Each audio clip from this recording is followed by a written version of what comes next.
এক কথায় যদি কাজল রেখাকে নিয়ে কিছু বলতে বলি বা যদি জিজ্ঞেস করি দর্শকরা কেন যাবেন সিনেমা হলে কাজল রেখা দেখতে, আপনি কি বলবেন?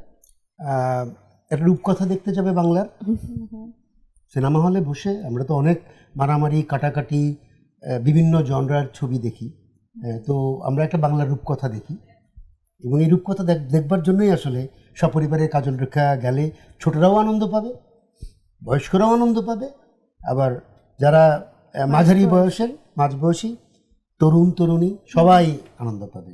রূপকথা বাংলার রূপকথা দেখাই যায়। একদম ভিন্ন ধর্মী একটি সিনেমা। একই প্রশ্ন যদি আপুর কাছে থাকে, কি বলবেন? কাজল রেখা একদম অন্যরকম একটি সিনেমা, এরকম আগে পরে আসলে বাংলাদেশে দেখা যায়নি। রূপকথার গল্প মানে ইন্টারেস্টিং লাগে মানুষের কাছে শুনতে, রূপকথা মানে অন্য কিছু আমাদের কাছে। আর এত মানে সুন্দর সুন্দর গান, মিউজিক্যাল ফিল্মও বলা যেতে পারে, মানে প্রচুর গান আছে, মানুষের ভালো লাগবে, নতুনত্ব মানুষ পাবে আমাদের কাজটির মাধ্যমে। তো আমার এতটুকুই বলবো যে সপরিবারে অবশ্যই আমাদের কাজল রেখা দেখতে যাবেন, ভালো লাগবে আপনাদের। আমি তো আজকেই যাব দেখতে।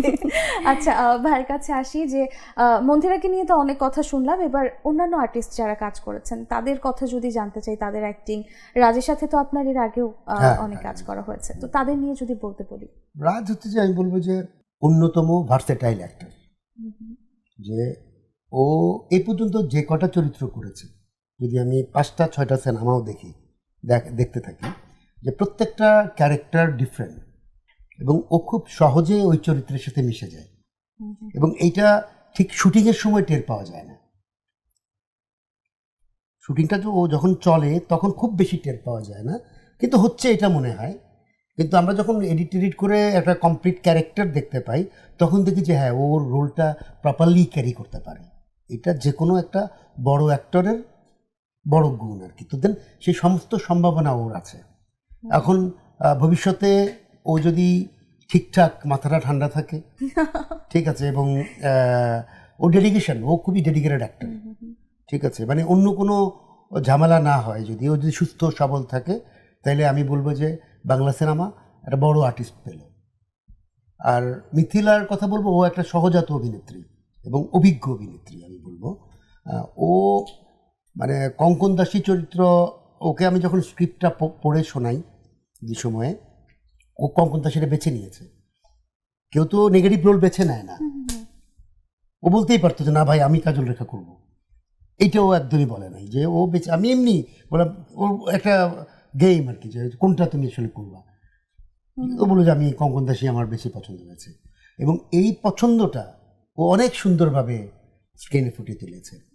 আর সাদিয়া আয়মানের কথা বলবো, ও কাজল রেখা করার আগে অ্যাক্টিং করে নাই, ও মডেলিং করেছে টুকটাক।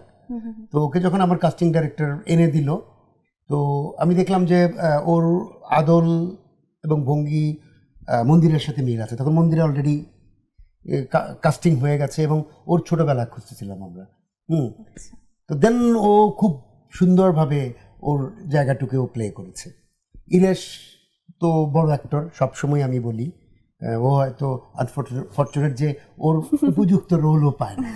আর এই সিনেমায় ও যে ভূমিকা অভিনয় করেছে, যেই ভঙ্গিতে অভিনয় করেছে, এটা একদমই মানে দর্শকই বলবে আসলে, আমি আর কি বলবো, আমার পছন্দ। আর অন্যান্য যারা অনেকেই আছে অভিনয় করেছে, যারা যারা করেছে, পাভেল, ও তো আসলে আমাদের দেশের অন্যতম বড় অ্যাক্টরদের একজন। যে তো পাভেলকেও আমরা এই কাজল রেখায় নানা চরিত্রে দেখতে পাবো, শুধু একটা চরিত্রে অনেক কটা চরিত্রে ও এসে হাজির হবে এবং প্রত্যেকটা চরিত্র খুব সুন্দর সীমারেখা টেনেই ও আলাদা করতে পেরেছে। মানে এটা একটা বড় অ্যাক্টরের লক্ষণ আর কি। এই বলবো যে ইটস এ ফাইন, মানে অ্যাক্টিংয়ের দিক থেকে, গানের দিক থেকে, তারপরে ওর সব কিছু মিলে এটা একটা ভালো প্যাকেজ। আমরা তো সিনেমাটা দেখবোই, এখন আর বেশি কিছু না বলি। তাড়াতাড়ি একদম।